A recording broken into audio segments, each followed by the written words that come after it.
Ito ang tumambad sa mag-asawang Alona at Magister Calubad.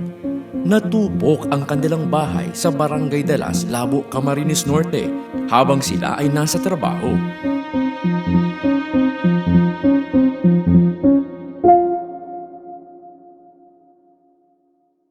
Ako po si Kagawan Ruel Iluso ng Barangay Dalas. Ako po may hawak ng DGRR. Ang pangyayari po dito, nasunog ang bahay sa kadahilan ng nag-apoy daw po yung saksakan ng kuryente. Doon daw po nag-umpisa. Tapos madali naman po kami nakaresponde, nag-umpisa pa lang, kaya lang po malakas ang hangin ay hindi na kinaya sa timba-timba na pagsaboy ng tubig.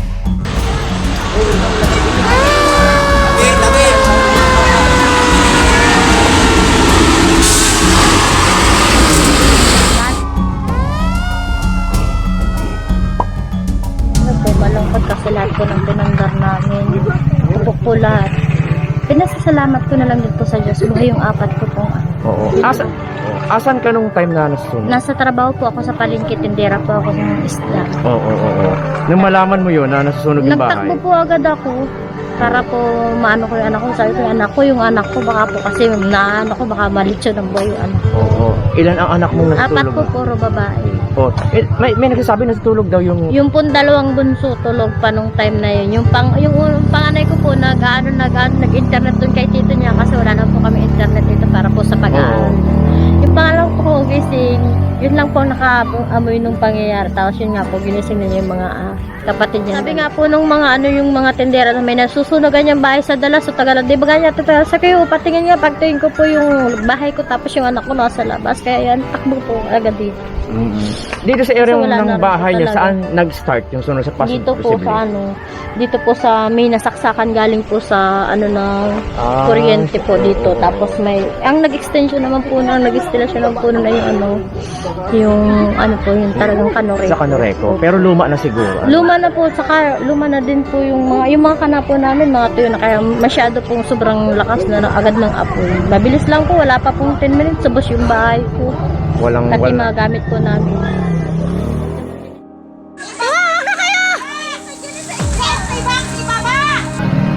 Walang naisalba Ate Alona, As in, wala po talaga. Ubus na ubus po kami, sir. Oo. Suot lang po namin ang tanging namin. Saan kayo ngayon Salamat. natuloy? Nasa barangay hall po kami, doon po kami pinano ni Kapitana ng tira. For the meantime, Opo, doon muna. Sa lahat po ng may mabuting puso na gustong tumulong po sa akin, humihingi po ako ng tulong. Kailangan ko po talaga ng tulong nyo. Maraming salamat po.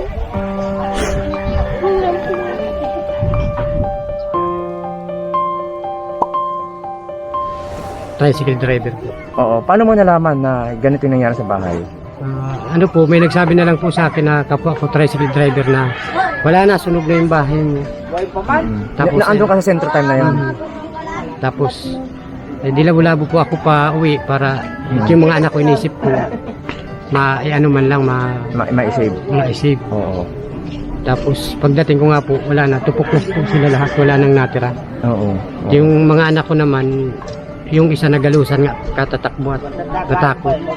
Gusto ko po sana humingi ng tulong dun sa mga kababayan na may mabubuting kalooban. Yung may mga maalwan na pinansyal, pangbiling materialis, para makatayo ulit kami, makapagsimula ulit. Para yung mga bata, yung mga anak ko naman ay may matuluyan. Talagang walang talaga kami. Yung mga bigay-bigay lang na, halimbawa, bigas, may maisain. Kaya naman agad na nagbigay ng tulong ang Bro TV Bicol kagaya ng grocery at cash upang kahit paano ay mapunan ang kanilang pangangailangan, lalo na sa pagkain.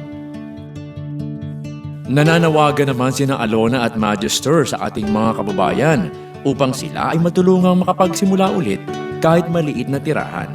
Sa mga nais tumulong sa Pamilya Calubad, maaari po kayong magpadala sa pamamagitan ng aming GCash 0918-334-3281. Kailangan nila ang tulong natin sa ngayon.